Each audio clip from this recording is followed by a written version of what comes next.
नमस्कार दोस्तों, आप सभी लोगों का मेरे चैनल पर हार्दिक स्वागत है। आज हम राजा विक्रमादित्य की कहानी सुनने जा रहे हैं। राजा विक्रमादित्य अपने राज्य की व्यवस्था का भार अपने मंत्री को सौंपकर खुद वह विद्या सीखने के लिए तैयार हो गए। उनका एक मुंह लगा नाई था। उसने राजा विक्रमादित्य के साथ चलने की जिद ठान ली। बोला, हे राजन, मेरा आपके साथ जाना बहुत जरूरी है। वहाँ आपकी देखभाल कौन करेगा? आपकी दाढ़ी और सिर के बाल कौन काटेगा? आपकी तख्ती जिस पर आप वहाँ ज्ञान सीखेंगे, उसे साफ कौन करेगा? ऐसे बहुत से काम हैं जिनके लिए मेरा साथ होना बहुत जरूरी है। विक्रमादित्य को लगा कि इसे साथ ले चलने में ही क्या बुराई है, एक से भले दो रहेंगे तो ठीक रहेगा। उन्होंने नाई को साथ चलने की इजाजत दे दी। बोले, अपने घर जाकर अपने कपड़े वगैरह बांध ले, वहाँ हमें लंबा समय लग सकता है। नाई खुशी खुशी अपने घर चला गया। इधर विक्रमादित्य अपनी रानी के पास गए, सारी बात समझाई। बोले, मुझे वापस आने में 1 महीना लग सकता है, इसीलिए मैं तुम्हें गोपनीय शब्द बता रहा हूँ। जब भी मैं लौट कर आऊँ, तुम मुझसे यह गोपनीय शब्द जरूर पूछना। यदि मैं नहीं बता पाऊँ तो समझ जाना मैं नहीं, मेरा रूप रखकर कोई आया है, क्योंकि जो विद्या मैं सीखने जा रहा हूँ निश्चित वह मायाजाल भरी है, इसीलिए मैंने पहले ही तुम्हें आगाह कर दिया। रानी विक्रमादित्य की बात समझ गई। अगले दिन प्रातः राजा और उनका मुंह लगा नाई विद्या अर्जन करने निकल पड़े। जादू के उस विद्यालय में पहुंचकर दोनों ने अपना परिचय एक शिष्य के रूप में दिया और जादू सीखने की तीव्र इच्छा जाहिर की। वहाँ जो शिक्षक था वह विक्रम को जादू सिखाने को राजी हो गया। शिक्षक ने कहा कि आप कौन सी विद्या सीखना पसंद करेंगे? मेरे पास अनेक विद्याएं हैं, उनमें से कोई भी एक विद्या सीखने में 2 महीने का समय लगता है, इसीलिए आपको सारी विद्याएं सीखनी है तो हर विद्या के लिए आपको 2 महीने खर्च करना पड़ेगा। एक समय में मैं केवल एक ही विद्या सिखाता हूँ। अब आप सोच लें कौन सी विद्या को सीखना है। राजा विक्रम कुछ देर सोचते रहे, फिर बोले, मुझे तो बस पर कायागमन की विद्या ही सीखनी है। ठीक है, तुम्हारी विद्या कल से शुरू होगी। आज आराम करो, मैं तुम्हारे रहने का आवास दिखा देता हूँ। इस विद्या के लिए तुम्हें मुझे हर रोज 1 स्वर्ण मुद्रा देनी होगी। उस शिक्षक ने विक्रम को समझाया, मुझे मंजूर है गुरुदेव, आप मेरी शिक्षा को कल से शुरू करें। विक्रमादित्य ने कहा। अगले दिन से विक्रम की शिक्षा शुरू हो गई। विक्रमादित्य रोज लिखते थे तख्ती पर। वह नाई रोज तख्ती साफ करने से पूर्व उसे पढ़कर याद कर लेता। इस तरह विक्रम के साथ साथ नाई ने भी पर कायागमन की विद्या में पारंगत हो गया, लेकिन यह बात उसने विक्रमादित्य को कभी नहीं बताई। शिक्षा पूर्ण होने के बाद दोनों वहां से रवानगी ली। जब वे रास्ते में थे, तब नाई ने उनसे पूछा कि महाराज, आपने जो विद्या ली सीखी पर उसका प्रयोग करके नहीं दिखाया। विक्रमादित्य बोले, यह विद्या तभी प्रयोग की जा सकती है जब कोई मरा हुआ जीव मिल जाए या कोई मृत मनुष्य मिल जाए। तभी सामने रास्ते के एक ओर उन्हें एक हाथी मरा दिखाई पड़ गया। नाई ने राजा विक्रमादित्य से कहा, देखिए राजा, वहाँ एक मृत हाथी है, यह आपकी विद्या के लिए उचित रहेगा। राजा को मृत हाथी अपनी विद्या के लिए उचित लगा। उन्होंने अपने अश्व को वहीं रोका, फिर नीचे उतरकर नाई से बोले, तुम मेरे शरीर का ध्यान रखना, मैं इस मृत हाथी की काया में गमन करूंगा। नाई ने जैसा कहा, राजा ने अपनी काया छोड़ दी और हाथी की काया में प्रवेश कर गए। हाथी उठकर खड़ा हो गया। नाई इसी प्रतीक्षा में था। उसने तुरंत अपना शरीर छोड़ा और राजा विक्रम के शरीर में प्रवेश कर गया। फिर तुरंत अपने शरीर को तलवार की सहायता से नष्ट कर दिया, ताकि राजा उस शरीर का प्रयोग न कर सके।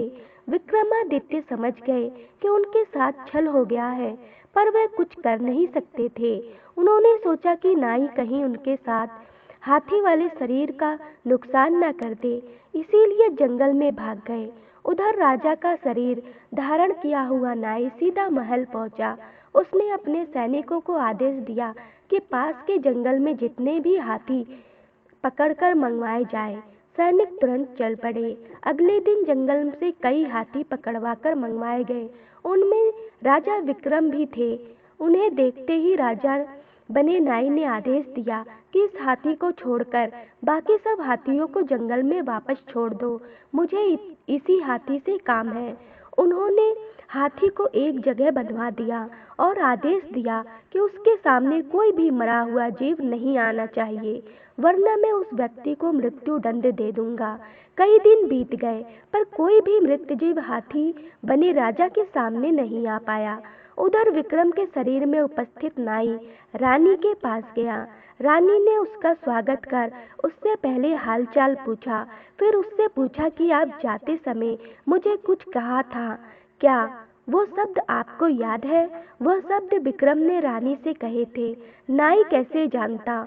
उसने बात घुमाते हुए कहा कि मुझे इस समय याद नहीं है, जैसे ही याद आएगा मैं बता दूंगा। रानी के मन में संशय ने जन्म ले लिया।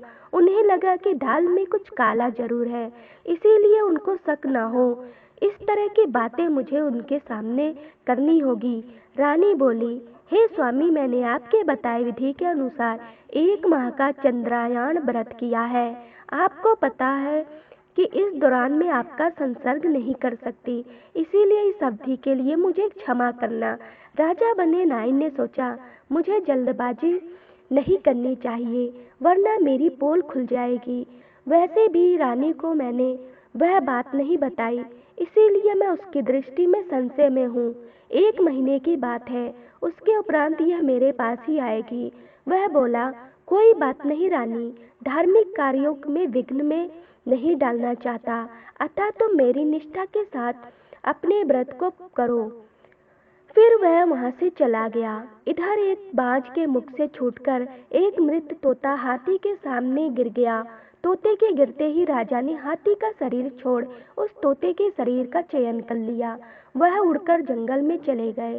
सैनिकों ने जाकर जब यह बात राजा बने नाई को बताई तो उसने माथा पीट लिया। उसने वहां पर उपयुक्त सभी प्रहरियों को कारागार में डाल दिया। राजा के अधीनस्थ मंत्री बने हतप्रभ हो गए। वह सोचने लगे कि राजा विक्रमादित्य ने यह क्या किया। विक्रमादित्य तो बहुत ही न्यायप्रिय शासक हैं, फिर उन्होंने ऐसा निर्णय क्यों लिया? एक बार उन्हें उन प्रहरियों की जरूरत सुननी चाहिए थी। यह राजा का आदेश था, इसीलिए कोई कुछ कह भी नहीं सकता था। राजा विक्रमादित्य अब तोते के शरीर में थे। वो उड़ते हुए एक जंगल में पहुंचे, जहां तोतों का एक बड़ा झुंड रहता था। यह भी वहीं रहने लगे। राजा बने नाई ने यह घोषणा करवा दी कि यदि मुझे मुर्दा या जिंदा तोता लाकर देगा तो मैं उसे हर तोते के हिसाब से 2 स्वर्ण मुद्रा दूंगा।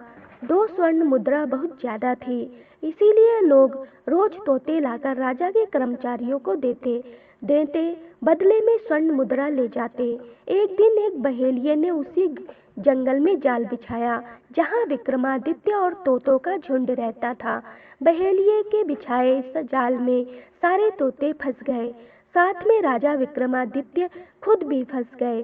सबने बहुत प्रयास किया जाल से बाहर निकलने का, पर सब बेकार गया। तब तोता बने विक्रमादित्य ने उन्हें बताया कि मेरे पास एक तरकीब है, यदि तुम लोगों को उचित लगे तो मानना। सबने उनसे तरकीब बताने को कहा। राजा ने बताया कि जैसे ही बहेलिया आएगा हम सब सांस खींचकर मृत होने का नाटक करेंगे। मरा हुआ समझकर जैसे ही वह हमें जाल से निकालकर फेंकेगा हम सब उड़ जाएंगे। तभी उनमें से एक तोता जब आंख बंद करके रहेंगे तो हमें कैसे पता चलेगा कि हम सबको वह बहेलिया जाल से मुक्त कर चुका है? तुमने सही सवाल किया मित्र। राजा बने विक्रमादित्य ने कहा, हम कुल मिलाकर 100 तोते हैं। जैसे ही 100 बार हमारे गिरने की ध्वनि होगी हम सब एक साथ उड़ जाएंगे।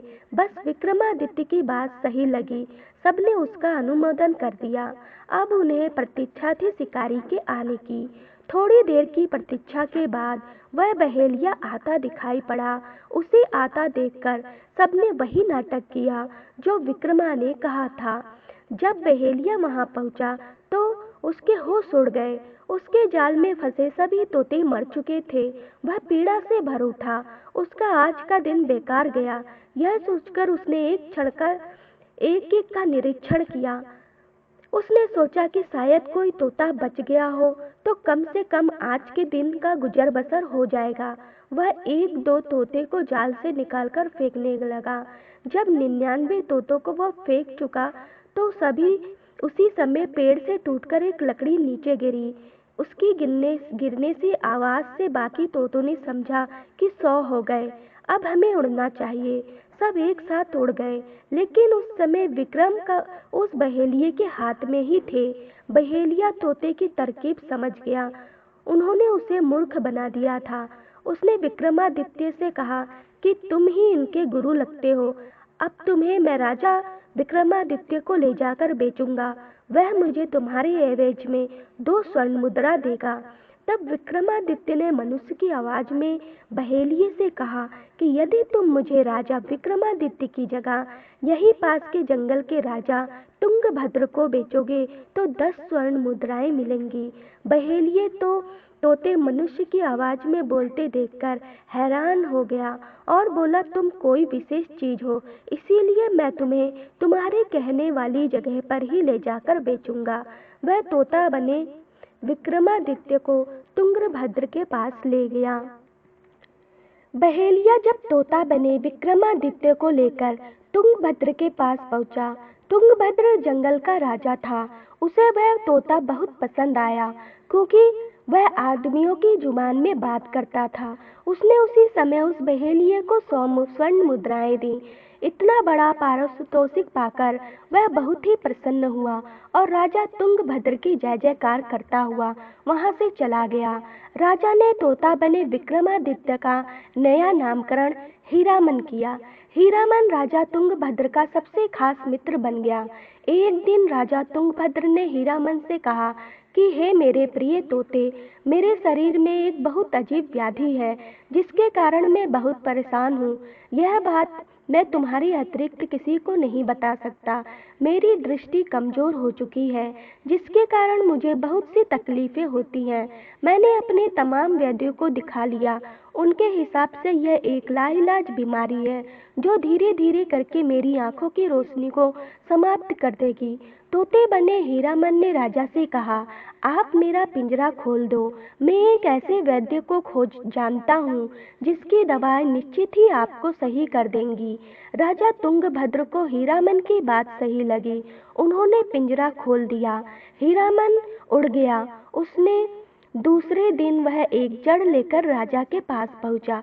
बोला, राजन, आप इस जड़ को जलाकर इसकी राख को शहद में मिला दो, फिर उस अंजन को अपनी आंख में लगाएं।